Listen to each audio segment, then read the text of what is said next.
قل هل يستوي الذين يعلمون والذين لا يعلمون হে নবী, আপনি সকলকে জানিয়ে দিন,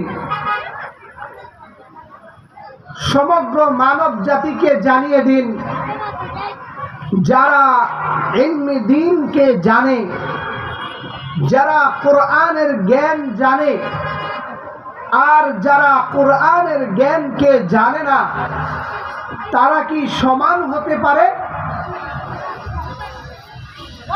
তারা কখনোই সমান হতে পারে না।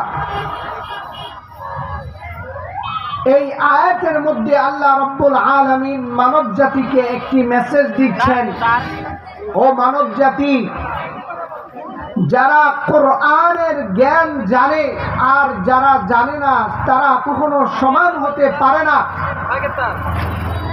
যে মূর্খ আর যে শিক্ষিত, তার সম্মান কখনো এক হতে পারে না। সুতরাং তোমরা কোরআনের শিক্ষায় শিক্ষিত যারা রয়েছে তাদেরকে সম্মান করো, তাদেরকে কদর করো। এরকম ভাবে সূরাতুল মুজাদালা আয়াত নাম্বার 11, এই আয়াতের মধ্যে আল্লাহ রাব্বুল আলামিন বলেন, ইয়ারফা'িল্লাহু আল্লাযীনা আমানু মিনকুম, ও মুমিন বান্দারা, আল্লাহ রাব্বুল আলামিন তোমাদের মধ্যে যারা ঈমান এনেছে তাদের সম্মানকে আল্লাহ রাব্বুল আলামিন সমুন্নত করেছেন। ওয়াল্লাযীনা উতুল ইলমা দারাজাত, আর যাদেরকে ইলমে দ্বীন দেওয়া হয়েছে, যারা ইলমে দ্বীন জ্ঞান সম্পর্কে অবগত, আল্লাহ রাব্বুল আলামিন তাদের জন্য মহা সম্মান রেখেছেন। এই আয়াতের মধ্যেও আল্লাহ রাব্বুল আলামিন বলছেন, ও মানব জাতি, তোমরা যারা ঈমান এনেছো, তোমরা যারা আমি আল্লাহকে বিশ্বাস করেছো, আমি তোমাদেরকে সম্মানিত করেছি।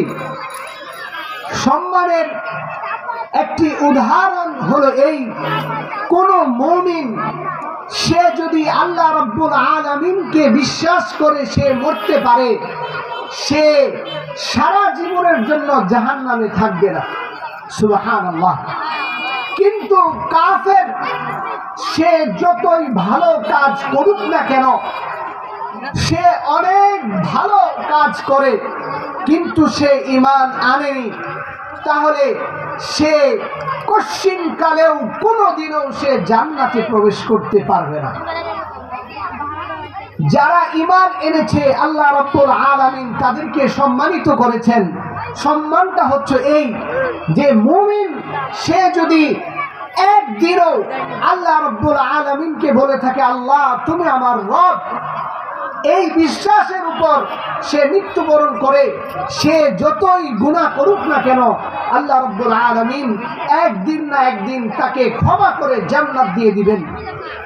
আর কোন কাফের সে হাজারো ভালো কাজ করেছে কিন্তু আল্লাহ রাব্বুল আলামিনকে রব হিসাবে মানে নাই, ওই কাফেরের হাজারো ভালো কাজ আল্লাহ রাব্বুল আলামিনের কাছে গ্রহণযোগ্য নয়।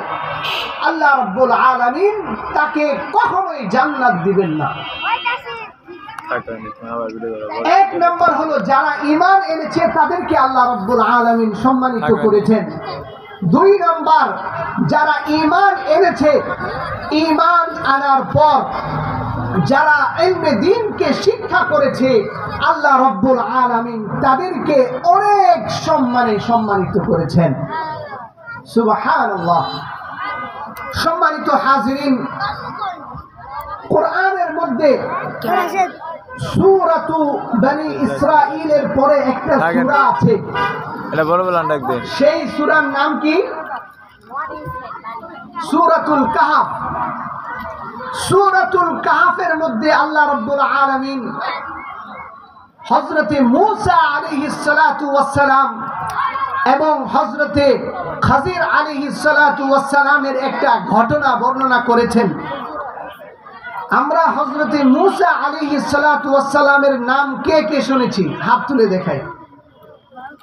আমরা সকলেই হযরতে মূসা আলাইহিস সালাতু ওয়াস সালামের নাম শুনেছি। হযরতে মূসা আলাইহিস সালাতু ওয়াস সালাম আল্লাহর প্রিয় নবীদের মধ্য থেকে অন্যতম একজন ছিলেন। তার লকব ছিল কালিমুল্লাহ। হযরতে মূসা আলাইহিস সালাতু ওয়াস সালাম আল্লাহ তাআলার সাথে কথা বলতেন, বেশি কথা বলতেন, সেই জন্য তার লকব হয়ে গিয়েছে কালিমুল্লাহ। সুবহানাল্লাহ। হযরতে মূসা আলাইহিস সালাতু ওয়াস সালামের ঘটনা হযরতে উবাই ইবনে কাব রাদিয়াল্লাহু তাআলা আনহু বর্ণনা করেন। قال رسول الله صلى الله عليه وسلم নবীজি সাল্লাল্লাহু আলাইহি ওয়াসাল্লাম বর্ণনা করেন, قام موسى خطيبا في بني إسرائيل। একদিন হযরতে মূসা আলাইহিস সালাতু ওয়াস সালাম বনি ইসরাইলের মধ্যে ভাষণ দিচ্ছিলেন। একদিন হযরতে মূসা আলাইহিস সালাতু ওয়াস সালাম বনি ইসরাইল, আপনারা যেরকম বসে আছেন এরকম ভাবে বনি ইসরাইল জাতি তারা বসা ছিল। হযরতে মূসা আলাইহিস সালাতু ওয়াস সালাম তাদেরকে কথা বলছিলেন, তাদেরকে বুঝাচ্ছিলেন। হযরতে মূসা আলাইহিস সালাতু ওয়াস সালাম খুতবা দিচ্ছিলেন।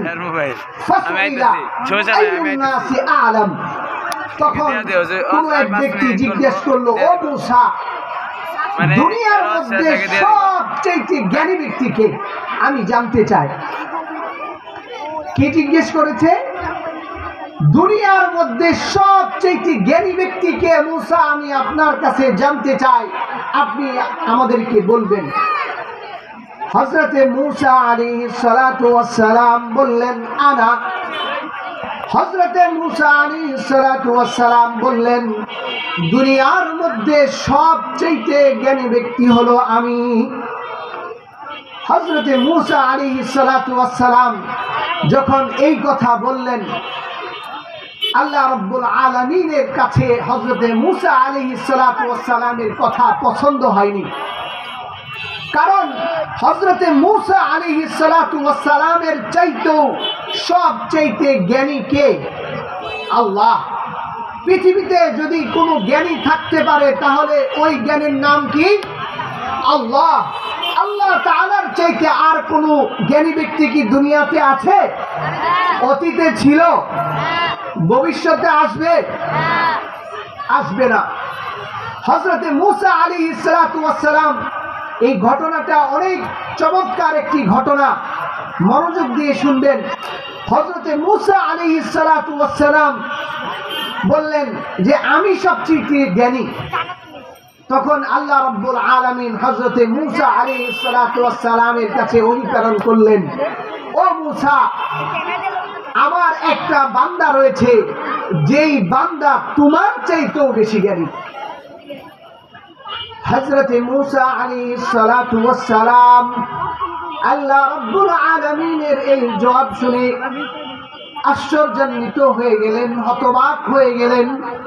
হযরতে মূসা আলাইহিস সালাতু ওয়াস সালাম আল্লাহ রাব্বুল আলামিনের কাছে বললেন, ও আল্লাহ, আমি তোমার ওই নেক বান্দার কাছে যেতে চাই, আমি তার কাছে গিয়ে কিছু শিক্ষা লাভ করতে চাই। যখন হযরতে মূসা আলাইহিস সালাতু ওয়াস সালামকে বললেন, ও মূসা, দুনিয়াতে তুমি সবচেয়ে বেশি জ্ঞানী নও, তোমার চাইতেও আমার এক বান্দা আছে যে নাকি তোমার চাইতেও জ্ঞানী। হযরতে মূসা আলাইহিস সালাতু ওয়াস সালাম বললেন, আল্লাহ, আমি ওই ব্যক্তির কাছে যেতে চাই। হযরতে মূসা আলাইহিস সালাতু ওয়াস সালাম ওই ব্যক্তিকে খুঁজতে বের হলেন। হযরতে মূসা আলাইহিস সালাতু ওয়াস সালাম আল্লাহকে বললেন, ওয়া কাইফা বি, ও আল্লাহ, আমি আপনার ওই নেক বান্দার কাছে যেতে চাই, তবে আমি আপনার ওই নেক বান্দার কাছে কিভাবে পৌঁছবো? তার ঠিকানা কি? তার কাছে আমি পৌঁছবো কিভাবে? হযরতে মূসা আলাইহিস সালাতু ওয়াস সালাম যখন আল্লাহ রাব্বুল আলামিনের কাছে এই কথা বললেন, আল্লাহ রাব্বুল আলামিন বললেন, ইহমিল হুতান ফি মিকতালিন, ও মূসা, তুমি একটি মাছ ধরে নিয়ে আসো, ওই মাছকে তুমি তোমার ব্যাগের ভিতরে রেখে দাও। ব্যাগের ভিতরে রেখে দিয়ে চলতে থাকবে, যেখানে ওই মাছটা হারিয়ে যাবে বুঝবে ফাতাম্মা হুয়া, সেখানেই আমার ওই নেক বান্দা রয়েছে। হযরতে মূসা আলাইহিস সালাতু ওয়াস সালাম কার তালাশে বের হলেন? হযরতে মূসা আলাইহিস সালাতু ওয়াস সালামের চাইতে জ্ঞানী ব্যক্তি যে, তার তালাশে বের হলেন। আমরা এই ঘটনা থেকে এটা বুঝতে পারি, আমার চাইতে যদি কেউ জ্ঞানী থেকে থাকে, তাহলে জ্ঞান লাভের জন্য আমাকে দূরে সফর করতে হবে। হযরতে মূসা আলাইহিস সালাতু ওয়াস সালাম বের হয়ে গেলেন, সাথে হযরতে মূসা আলাইহিস সালাতু ওয়াস সালামের শিষ্য ইউশা বিন নুন। হযরতে মূসা আলাইহিস সালাতু ওয়াস সালাম বের হলেন, চলছেন। আল্লাহ রাব্বুল আলামিন সূরাতুল কাহফের 60 নম্বর আয়াত থেকে নিয়ে 83 নম্বর আয়াত পর্যন্ত, কত নম্বর আয়াত? সূরাতুল কাহফের 60 নম্বর আয়াত থেকে নিয়ে 83 নম্বর আয়াত পর্যন্ত দীর্ঘ 2.5 পৃষ্ঠা হযরতে মূসা আলাইহিস সালাতু ওয়াস সালামের এই ঘটনা বর্ণনা করেছেন। বড় মজাদার ঘটনা। হযরতে মূসা আলাইহিস সালাতু ওয়াস সালাম বের হয়ে গেলেন। এক পর্যায়ে হযরতে মূসা আলাইহিস সালাতু ওয়াস সালাম বলেন, আল্লাহ রাব্বুল আলামিন কোরআনের মধ্যে হযরতে মূসা আলাইহিস সালাতু ওয়াস সালামের কাহিনী এইভাবে বলেন, وَإِذْ قَالَ مُوسَى لِفَتَاهُ لَا أَبْرَحُ حَتَّى أَبْلُغَ مَجْمَعَ الْبَحْرَيْنِ أَوْ أَمْضِيَ حُقُبًا। হযরতে মূসা আলাইহিস সালাতু ওয়াস সালাম তার সাথে যে শাগরিদ ছিল ইউশা, শাগরিদের নাম কি? কাকে সঙ্গে করে সফরে বের হলেন? ইউশা। আমরা একটু জোরে বলি তো, নাম কি? ইউশা। হযরতে ইউশা উনিও একজন নবী ছিলেন, পরবর্তীতে নবী হয়েছিলেন। ইউশাকে সাথে নিয়ে বের হলেন। হযরতে মূসা আলাইহিস সালাতু ওয়াস সালাম বললেন, আমি সফর করতে থাকবো যতক্ষণ না আমি আল্লাহর নেক বান্দার সাথে সাক্ষাৎ করব। আল্লাহ রাব্বুল আলামিন, আপনাদের কাছে একটা প্রশ্ন। যখন হযরতে মূসা আলাইহিস সালাতু ওয়াস সালাম বললেন, আল্লাহ, আপনার ওই নেক বান্দার কাছে আমি পৌঁছবো কিভাবে? আল্লাহ রাব্বুল আলামিন কি বলেছিলেন? আল্লাহ রাব্বুল আলামিন বলেছিলেন, একটা মাছ তুমি তোমার ব্যাগে রেখে দিবা। এই মাছ যেখানে দেখবা হারিয়ে গিয়েছে, ওই জায়গায় আমার ওই নেক বান্দা রয়েছে। বুখারী শরীফের বর্ণনা 122 নম্বর হাদিস। হযরতে উবাই ইবনে কাব রাদিয়াল্লাহু তাআলা আনহু এই বর্ণনাকারী রাবী এই হাদিসের। তো হযরতে মূসা আলাইহিস সালাতু ওয়াস সালামের সাথে হযরতে ইউশা বিন নুন চলতে লাগলেন। আল্লাহ রাব্বুল আলামিন বলছেন, আমার ওই নেক বান্দা 2টা সমুদ্রের সংযোগ স্থলে রয়েছে। হযরতে মূসা আলাইহিস সালাতু ওয়াস সালাম বের হলেন। বের হয়ে এক পর্যায়ে হযরতে মূসা আলাইহিস সালাতু ওয়াস সালাম ওই নির্দিষ্ট জায়গায় পৌঁছে গেলেন। ফালাম্মা জাওয়াজা ক্বালা লিফাতাহু আতিনা গাদাআনা। হযরতে মূসা আলাইহিস সালাতু ওয়াস সালাম ওই জায়গাকে অতিক্রম করে আরো সামনে চলে গেলেন। হাদিসে এসেছে, হযরতে মূসা আলাইহিস সালাতু ওয়াস সালাম যতক্ষণ পর্যন্ত তিনি ওই নির্দিষ্ট জায়গাকে ক্রস করেন নাই, ততক্ষণ পর্যন্ত এই সফরে ওনার কোনো ক্লান্তি আসে নাই। উনি চলছেন, তার কোনো ক্লান্তি আসেনি। কিন্তু যখনই তিনি ওনার নির্দিষ্ট জায়গাকে ক্রস করে সামনে চলে গিয়েছেন, ওনার শরীর ক্লান্ত হয়ে গিয়েছে। এখন সাথে থাকা শিষ্যকে বললেন, আতিনা গাদা আনা, ও ইউসা, সকালের নাস্তা নিয়ে আসো। লাকাদ লাকিনা মিন সাফারিনা হাদা নাসাবা, আমি এই সফরে বড় ক্লান্ত হয়ে গিয়েছি। সীমানা ক্রস করে আগে চলে গিয়েছে, এই জন্য উনি ক্লান্ত হয়ে গিয়েছে। হযরতে মূসা আলাইহিস সালাতু ওয়াস সালামের শাগরিদ বলেছিলেন যে তুমি একটা মাছ রাখবা তোমার কাছে, ওই মাছ যেখানেই হারিয়ে যাবে সেখানেই বুঝবা আমার আল্লাহ, আমার সেই নেক বান্দা রয়েছে। এখন শাগরিদ হযরতে মূসা আলাইহিস সালাতু ওয়াস সালাম এর কাছে বর্ণনা করছেন, قال أرأيت إذ أوينا إلى الصخرة إني نسيت الحوت, আমরা যখন হযরতে মূসা আলাইহিস সালাতু ওয়াস সালামের শাগরিদ বলছে, আমরা যখন সেই পাথরে বিশ্রাম করছিলাম তখনই ওই মাছ দেখেছি ব্যাগ থেকে নাই, ব্যাগ থেকে উধাও হয়ে গিয়েছে। আর মূসা আলাইহিস সালাতু ওয়াস সালাম, আপনাকে আমি বলতে ভুলে গিয়েছিলাম ওই মাছটা যে নাই। ওমা আনসানিহু ইল্লা শাইতানু আন আযকুরা, শয়তান আমাকে ওই মাছের কথা আপনাকে বলতে ভুলে দিয়েছিল। হযরতে মূসা আলাইহিস সালাতু ওয়াস সালাম বললেন, ক্বালা যালিকা মা কুননা নাবগি, এটা তো ওই জায়গায় যেই জায়গায় আমরা তালাশ করছিলাম। ফারতাদ্দা আলা আথারিহিমা কসাসা, তখন হযরতে মূসা আলাইহিস সালাতু ওয়াস সালাম তার ছাত্র সহ আবারও পিছনের দিকে ব্যাক করলেন।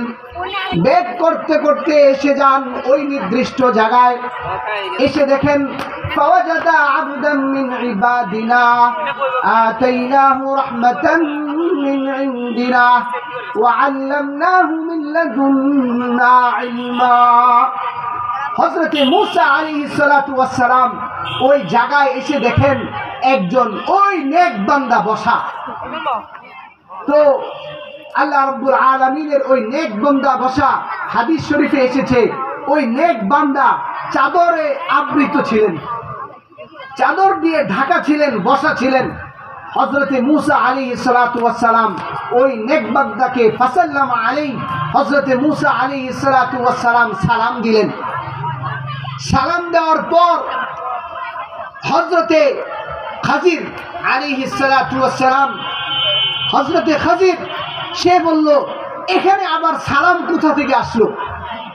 হযরতে মূসা আলাইহিস সালাতু ওয়াস সালাম বলেন, আনা মূসা মিন বনি ইসরাইল, আমি হচ্ছে মূসা বনি ইসরাইলের মূসা।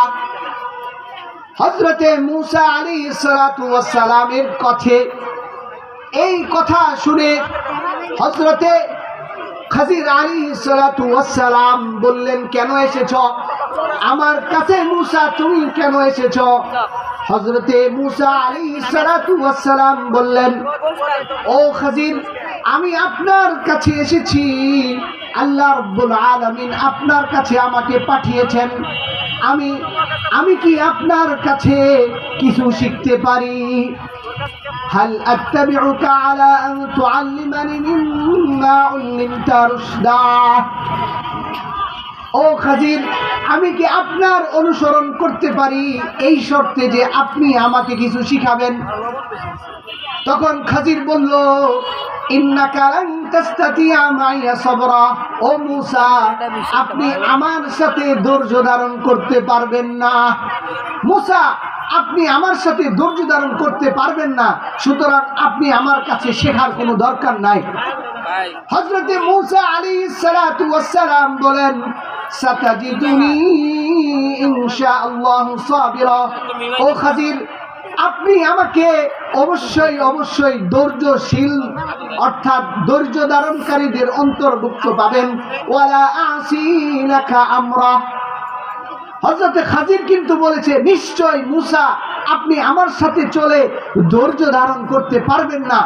তখন হযরত মূসা আলাইহিস সালাম বলেছেন, না, আমি আপনার সাথে আপনার কোনো অবাধ্যতা করব না, আমি আপনার সাথে ধৈর্য ধারণ, আপনি যদি আমার সাথে চলতে চান তাহলে আমি যা করব, আপনি কোনো আমাকে জিজ্ঞেস করতে পারবেন না। فإن اتبعتني فلا تسألني عن شيء حتى أحدث لك منه ذكرا। ও মূসা, আপনি যদি আমার সাথে চলেন তাহলে আমি যতক্ষণ পর্যন্ত কোনো বিষয়ে কথা না বলবো আপনি কিছু বলতে পারবেন না।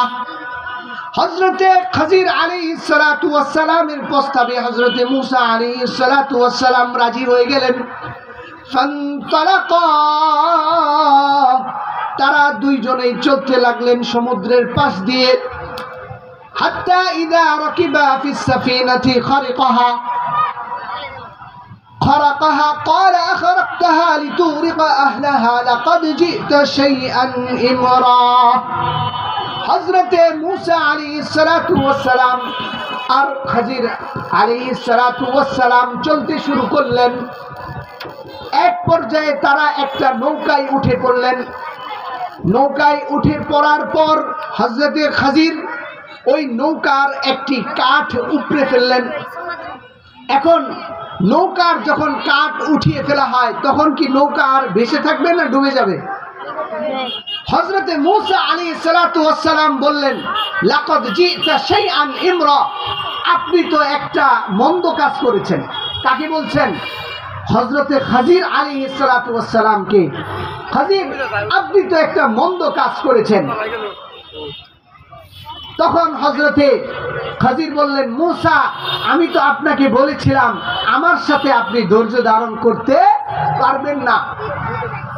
তখন হযরতে মূসা আলাইহিস সালাতু ওয়াস সালাম বললেন, এটা আমার ভুল হয়ে গিয়েছে, সামনে থেকে আর আমি এমনটা করব না। হযরতে মূসা আলাইহিস সালাতু ওয়াস সালাম হযরতে খাজিরের সাথে চলতে শুরু করলেন।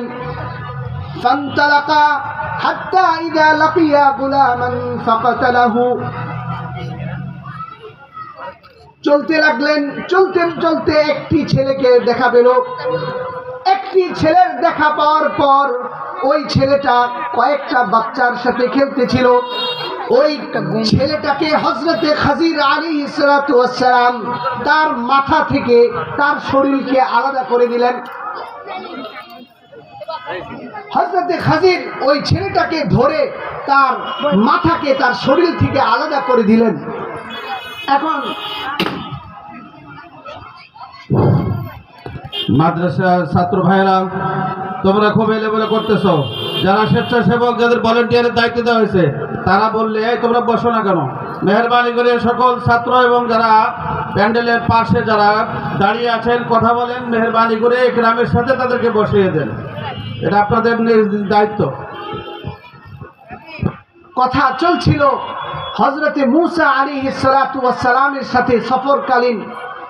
প্রথমে হযরতে খাজির একটা নৌকায় উঠলেন, উঠার পর ওই নৌকাকে নষ্ট করে দিলেন। দ্বিতীয় নাম্বার, হযরতে খাজির একটা ছেলেকে, কোনো দোষ নেই, নিষ্পাপ একটা ছেলেকে মেরে ফেললেন।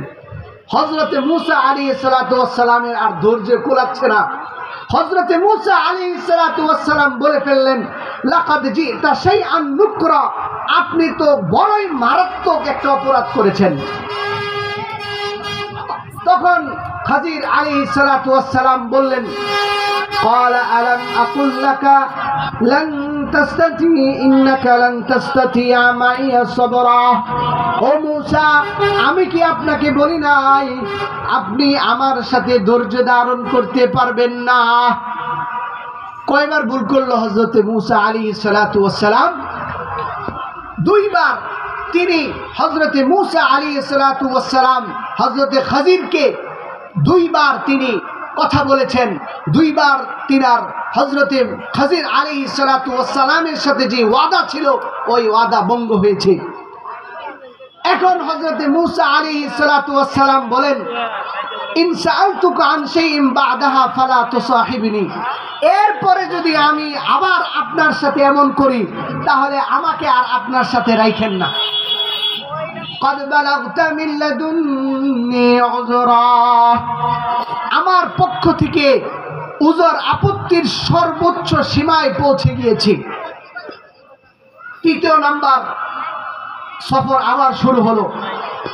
একটা গ্রামে আসলেন, আসার পর তারা খুব ক্ষুধার্ত ছিলেন, হযরতে মূসা এবং খাজির। এসে ওই গ্রামবাসীর কাছে বললেন, আপনারা আমাদেরকে কিছু খাওয়ান, আমরা ক্ষুধার্ত। সবাইকে অস্বীকৃতি জানালো। তারা তাদেরকে মেহমানদারি করাতে অস্বীকৃতি জানালো। তখন ওই গ্রামের মধ্যে একটা দেয়াল যেটা ভেঙে যাওয়ার উপক্রম ছিল, এই দেয়ালটা হযরতে খাজির আলাইহিস সালাতু ওয়াস সালাম ঠিক করে দিলেন। তখন মূসা আলাইহিস সালাতু ওয়াস সালাম বললেন, খাজির, আপনি যে দেয়ালটা ঠিক করে দিয়েছেন, লাউ শি'তা লাত্তাখাযনা আলাইহি আজরা, আপনি তো এই দেয়াল ঠিক করার উপর কিছু পারিশ্রমিক নিতে পারতেন, আপনি নিলেন না কেন? এই গ্রামবাসী আমাদেরকে খাইতে দেয় নাই, আপনি চাইলেই তো তাদের কাছ থেকে কিছু পারিশ্রমিক নিয়ে আমাদের খাওয়া দাওয়ার ব্যবস্থা হয়ে যেত, আপনি নিলেন না কেন? হযরতে মূসা আলাইহিস সালাতু ওয়াস সালামের চুক্তি ছিল যে খাজির আলাইহিস সালাতু ওয়াস সালামের সাথে চলবে, কিন্তু কথা বলা যাবে না। এই তো হযরতে মূসা আলাইহিস সালাতু ওয়াস সালাম তৃতীয়বার ওনার ওয়াদা খেলাফ করলেন। তখন বললেন, হাদা ফিরাকু বাইনি ওয়া বাইনিক, মূসা, এটাই আমাদের মধ্যে শেষ সফর, এরপর থেকে আমার সাথে আর তোমার কোনো সফর হবে না। আমি সাউনাব্বিউকা বিতাউইলি মা লাম তাসতাতি আলাইহি সাবরা, আপনি যেই তিনটা বিষয়ের উপর ধৈর্য ধারণ করতে পারেন নাই, আমি এখনই ওই তিনটা বিষয়ের ব্যাখ্যা দিব। এক নম্বর বিষয় ছিল একটা নৌকায় উঠে ওই নৌকাটাকে হযরতে খাজির ছেড়ে দিয়েছিল। দুই নম্বর বিষয় ছিল একটা বাচ্চাকে হযরতে খাজির মেরে ফেলেছিল। তিন নম্বর বিষয় ছিল গ্রামের ভিতরে একটা দেয়ালকে ওই গ্রামবাসী খাবার না দেওয়া সত্ত্বেও ওই দেয়ালটাকে উনি ঠিক করে দিয়েছিলেন। এখন হযরতে মূসা আলাইহিস সালাতু ওয়াস সালামের ওই তিনটা বিষয় হযরতে খাজির স্পষ্ট করছেন যে আম্মাস সাফিনাতু ফাকানাত লিমাসাকিনা ইয়ামালুনা ফিল বাহরি ফাআরাদতু আন আইবাহা, এই যে প্রথম যে নৌকাটা, যে নৌকায় উঠে আমি ওই নৌকাটাকে ছেড়ে দিয়েছি, এর কারণ হচ্ছে ওই নদীর ভিতরে জলদস্যু ছিল। জলদস্যু ওই এলাকায় একটা বাদশা ছিল যে নাকি ওই নদীর ভিতরে যে ভালো ভালো নৌকা আছে ওই নৌকাগুলো সে নিয়ে যায়। আমি ওই নৌকাটাকে ফুটা করে দিয়েছি, ওই নৌকাটাকে নষ্ট করে দিয়েছি, যাতে করে ওই নৌকা এখন ডুবে যায়, পরবর্তীতে তারা এটাকে উঠিয়ে আবার ব্যবহার করতে পারে। এই হচ্ছে নৌকাকে নষ্ট করার সমাধান। এরপর দুই নম্বর ঘটনা ঘটেছিল, একজন গোলাম একটা ছোট বাচ্চাকে মেরে ফেলেছিল হযরতে খাজির। কেন মেরেছে? وَأَمَّا الْغُلَامُ فَكَانَ أَبَوَاهُ مُؤْمِنَيْنِ, ওই যে ছোট বাচ্চা, তার পিতা মাতা ছিল মুমিন, তার পিতা মাতা ছিল মুমিন। সে হযরতে খাজির আলাইহিস সালাতু ওয়াস সালাম বুঝেছেন সে বড় হলে কাফের হবে, সে বড় হলে কাফের হবে, তার পিতা মাতাকে কষ্ট দিবে, এই জন্য আমি তাকে মেরে ফেলেছি।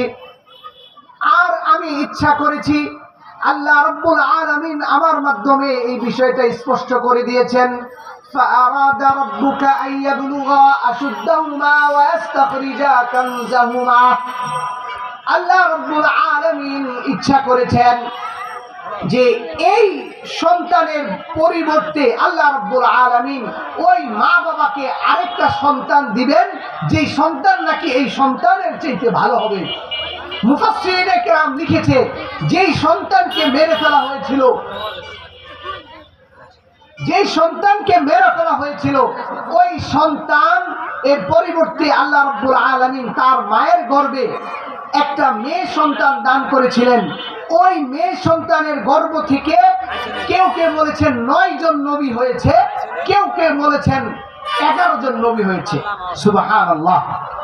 মোট কথা, এই ঘটনা দ্বারা উদ্দেশ্য হলো এই যে ইলমে দ্বীনের মর্যাদা অনেক বেশি, অনেক বেশি।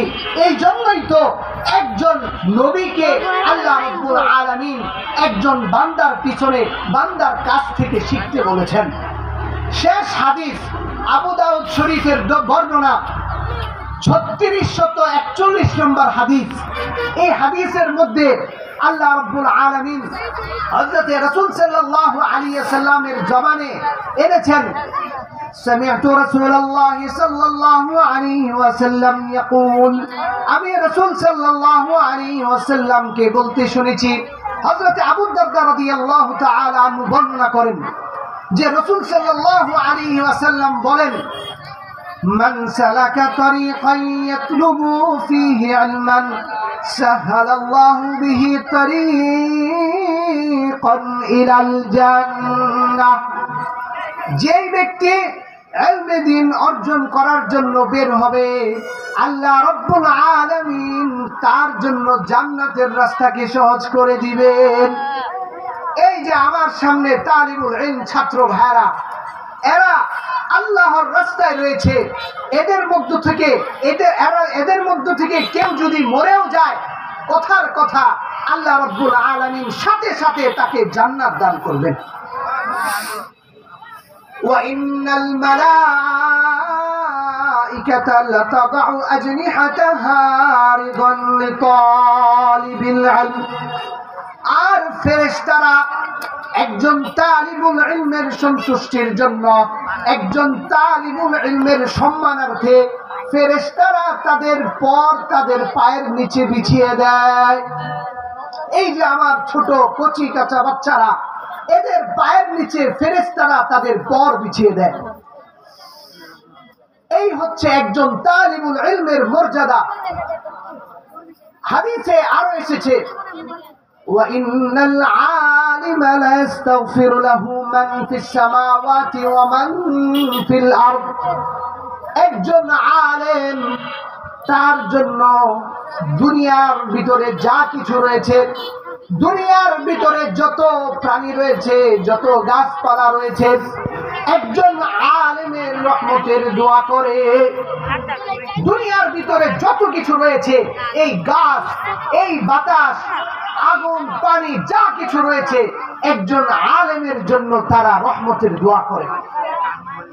হাদিস শরীফে এসেছে, وَإِنَّ فَضْلَ الْعَالِمِ عَلَى الْعَابِدِ كَفَضْلِ الْقَمَرِ لَيْلَةَ الْبَدْرِ عَلَى سَائِرِ الْكَوَاكِبِ। একজন আলেমের মর্যাদা ঠিক তদ্রূপ তেমন পূর্ণিমার রজনীতে একটি চাঁদের মর্যাদা সমস্ত তারকারাজির উপর যেমন, ঠিক তদ্রূপ একজন আলেমের মর্যাদা সাধারণ মানুষের উপর তেমন। ওয়াইন্নাল আম্বিয়া, অংশের পূর্বের অংশ হলো আল-উলা, ওয়াইন্নাল উলামা ওয়ারাসাতুল আম্বিয়া। উলামায়ে কেরাম আম্বিয়া আলাইহিস সালাতু ওয়াস সালামের ওয়ারিস। ওয়াইন্নাল আম্বিয়া লাম ইউরিসু দিনারান ওয়ালা দিরহামা। নবীরা উলামায়ে কেরামের জন্য কি টাকা পয়সা রেখে গিয়েছেন? উলামায়ে কেরামের জন্য কি ধন সম্পদ রেখে গিয়েছেন? উলামায়ে কেরামের জন্য কি বাড়ি গাড়ি রেখে গিয়েছেন? না না, আম্বিয়া আলাইহিমুস সালাতু ওয়াস সালাম তারা টাকা পয়সা রেখে যায় নাই।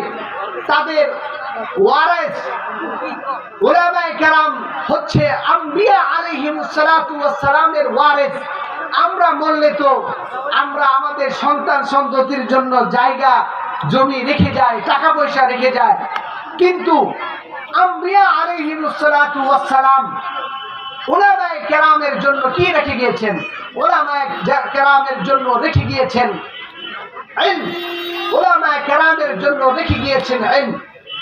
হাদিস শরীফে এসেছে, وإن الأنبياء لم يورثوا دينارا ولا درهما নবীরা দিনার দিরহামকে ওয়ারিস হিসাবে রেখে যায় নাই ওয়াইন্নামা ওয়ারাসুল ইলম নবীরা ওয়ারিস হিসাবে তারা ইলমকে রেখে যায় ফামান আখাযাহু আখাযা বিহাযিন ওয়াফির যে নাকি এই ইলমকে অর্জন করলো যে নাকি এই ইলমকে অর্জন করলো সে সৌভাগ্যের বড় একটা অংশকে অর্জন করে ফেললো। তাহলে এই হাদিস দ্বারা আমাদের সামনে স্পষ্ট হয়ে যায় একজন আলেমের মর্যাদা এত বেশি এত বেশি এত বেশি যে দুনিয়াতে যা কিছু রয়েছে সব জিনিস একজন আলেমের জন্য দোয়া করে, একজন আলেমের জন্য দোয়া করে। আর যারা নাকি এই তালিবুল ইলম ইলমে দ্বীনকে শিক্ষা করে তারা যদি মারা যায় আল্লাহ রাব্বুল আলামিন তাদের জন্য জান্নাত দান করে। এই তালিবুল ইলম মাদ্রাসার ছাত্ররা যারা রয়েছে এদের পায়ের নিচে ফেরেশতারা তাদের পর বিছিয়ে দেয়। সুবহানাল্লাহ। আরেকটি হাদিস আমাদের এই শিশু বাচ্চারাও পড়ে। হযরতে উসমান বিন আফফান রাদিয়াল্লাহু তাআলা আনহুর বর্ণনা, তিরমিজি শরীফের বর্ণনা 2907 নম্বর হাদিস। সাহাবী হযরতে উসমান বিন আফফান রাদিয়াল্লাহু তাআলা আনহু তিনি বর্ণনা করেন عن عثمان بن عفان رضي الله تعالى عنه قال حضرت عثمان بن عفان رضي الله تعالى عنه বর্ণনা করেন قال رسول الله صلى الله عليه وسلم رسول صلى الله عليه وسلم বর্ণনা করেন خيركم من تعلم القرآن وعلمه তোমাদের মধ্যে সবচেয়ে উত্তম ব্যক্তি হলো তারা যারা কোরআনকে শিখে এবং কোরআনকে শিখায়। এই কথা কে বলেছেন? এই কথা কে বলেছেন? এই কথা আল্লাহ রাব্বুল আলামিন রাসূলের জবান দিয়ে বের করেছেন। দুনিয়ার মধ্যে সবচেয়ে উৎকৃষ্ট উত্তম শ্রেষ্ঠ ব্যক্তি হলো তারা যারা কোরআন শরীফকে শিখে এবং যারা কোরআন শরীফকে শেখায়। সাহাবী হযরত উসমান বিন আফফান উনি এই riwayat বর্ণনা করেছেন। এটি সহিহ riwayat তিরমিজি শরীফের 2907 নম্বর হাদিস। এই হাদিসের মর্ম অনেক বেশি। সুতরাং আমি আমার ধর্মপ্রাণ মুসলমান ভাইকে বলতে চাই, ভাই কোন মাদ্রাসার ছাত্রকে যদি আপনি দেখেন পারলে তার মাথায় হাত বুলিয়ে দিবেন। এই হাত বোলানোটা হতে পারে আল্লাহ রাব্বুল আলামিন কাল কিয়ামতের দিন আপনার নাজাতের উসিলা হিসেবে গ্রহণ করবেন। কারণ এই তালিবুল ইলম যারা রয়েছে তাদের পায়ের নিচে ফেরেশতারা পর বিছিয়ে দেয়, তাদের পাখা বিছিয়ে দেয়। দুনিয়াতে এমন কেউ কি আছে, এমপি আছে, মন্ত্রী আছে যে তাদের জন্য ফেরেশতারা তাদের পাখা বিছিয়ে দেয়? আছে কেউ? নাই। বরং একমাত্র শ্রেষ্ঠত্ব, এই সম্মান শুধুমাত্র তাদের জন্যই যারা নাকি এই তালিবুল ইলম ইলমে দ্বীনকে শিক্ষা করবে। এখন বলতে পারেন হুজুর ইলমে দ্বীন মানে কি? ইলমে দ্বীন মানে কি? ইলমে দ্বীন তো বুঝি না। ইলমে দ্বীন এর অর্থ হচ্ছে কোরআন ও হাদিসের জ্ঞান শিক্ষা করা। নামাজের সহি পদ্ধতি কি এটা জানা, ওযু করার সহি পদ্ধতি কি এটা জানা, কোরআন কিভাবে সহি শুদ্ধভাবে তেলাওয়াত করতে হবে এটা জানা, এগুলো হচ্ছে তালিবুল ইলম। সুতরাং আমরা যারা এখনো ইলমে দ্বীনকে শিখতে পারি নাই, কোরআন শরীফ আমাদের অনেকের সহি শুদ্ধ নয়।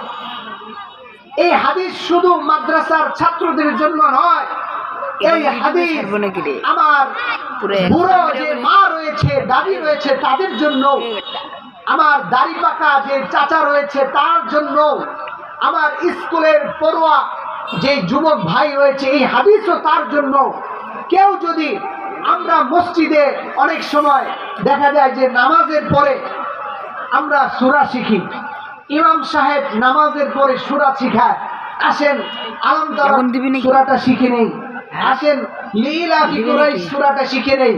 কেউ যদি এই সূরা শিখতে শিখতে মরে যায়, মৃত্যুবরণ করে, সেও এই ফজিলতের অন্তর্ভুক্ত হবে।